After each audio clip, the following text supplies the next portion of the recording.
So is it actually possible to ditch the 9 to 5, work just 4 hours a week, and live like you're a millionaire? Well, that is the incredible promise of Tim Ferriss's book, The 4-Hour Workweek. Today, we're going to put that whole idea to the test. We'll separate the fantasy from the facts. Let's get right into it. Just listen to this promise. Escape 9 to 5, live anywhere, and join the new rich. Wow. It's such a powerful hook, right? For some people, that sounds like an absolute dream come true. For others, it just screams scam. But for pretty much everyone, it brings up one massive question. And that's the question. Can a regular person actually pull this off? It's what we're all wondering. And honestly, the answer is refreshingly blunt. And here it is. It's a total paradox. Is it possible? Yep, absolutely. But are most people going to do it? Nope, absolutely not. And you know what? Understanding that difference, that's the real key to getting anything valuable out of this book. Okay, so let's dig in. Forget the title for a second. Is this thing a literal step-by-step guide, or is it more of a fantasy? The truth is, it's all about the powerful ideas that are kind of hiding just beneath the surface. Look, it's really easy to call this book a scam just because achieving a 4-hour work week is ridiculously hard. But that's kind of like saying the gym is a scam because most people who join don't end up with a six-pack. Just because the goal is tough doesn't mean the principles are wrong. And this leads us to what might be the biggest idea in the whole book. What if our definition of rich is just completely backward? What if it's not about how much you earn, but how you earn it? Let's make this super practical. Imagine there are two people. There's you and there's your friend. We'll call him John. Let's break down the numbers and just ask a simple question. Who is actually the richer person here? So at a glance, this is a no-brainer. John's making 5 times more than you. But hang on, look closer. He's pulling 80-hour weeks in New York City, which means his real hourly rate is only $36. You, on the other hand, are working just 10 hours a week, making a higher hourly wage and living somewhere cheap. So I'll ask you again, who's really the rich one now? And this right here is the concept of relative income. It's a game changer. True wealth isn't about the number in your bank account. It's your purchasing power plus your freedom. The goal isn't just a bigger paycheck. It's a richer life with more time to actually live it. So, the big question is, how do you actually get this life of high relative income? Well, the book's answer is to create an automated online business, what Ferriss calls a muse. The blueprint itself is surprisingly simple, almost deceptive. Step 1, create some kind of product. Step 2, build a system to sell it online automatically.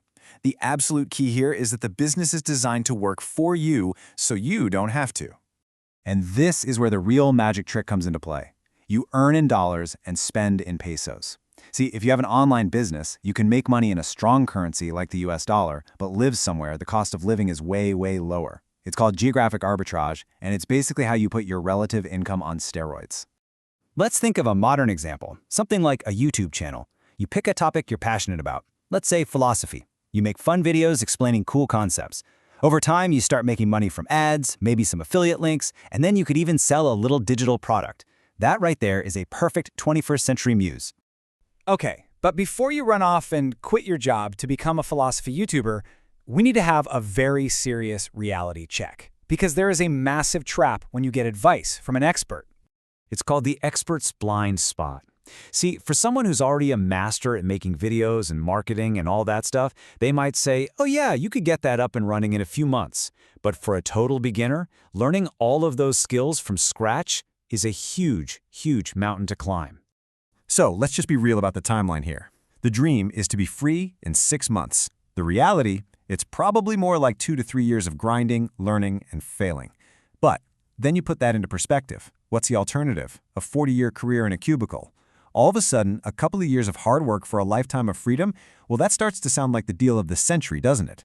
So if you're up for that 2 to 3 year journey, what tools are going to get you there? Well, the book gives us what it calls a freedom toolkit, and it focuses on 2 incredibly powerful ideas: elimination and outsourcing. First up is elimination. This is all about the famous 80-20 principle. The idea is to be absolutely ruthless about finding the 20% of things you do that get you 80% of your results. And then you just stop doing almost everything else. Here's a real-world example. The person behind this explainer used to spend hours every day promoting their content on every social media site imaginable. But when they looked at the data, they saw one single website was sending almost all the traffic. So they cut out everything else. They went from hours of work a day down to 5 minutes, and the results were almost exactly the same. That's 80-20 in action. All right, the second tool in the kit is outsourcing. And the principle here is simple. Your time is your single most valuable asset, so you delegate any task that isn't the absolute highest and best use of your time. This frees you up to focus on the stuff that only you can do. Think about it like this. Making one of these videos takes about 11 hours, but it's only 1 hour of recording and then 10 hours of animation. By outsourcing just the animation, the work time gets cut by 90%, from 11 hours down to just 1. That's how you build a 4-hour work week. It's not about being lazy, it's about being smart. This quote just perfectly captures the mindset you need. It was said to a guy who spent his entire Saturday mowing his lawn just to save 20 bucks. The question is brutal, but you have to ask yourself the same thing. So my entire day is worth $20? That's it? So in the end, when you really boil it down, the 4-hour work week isn't a business plan. It's a new philosophy for living. It's a challenge to stop measuring your life in dollars and start measuring it in freedom. It forces you to ask some really tough questions about how you spend your time. It's not about building a business, it's about designing a life. So the real question isn't whether the 4-hour work week is possible. It's, what are you going to do to design yours?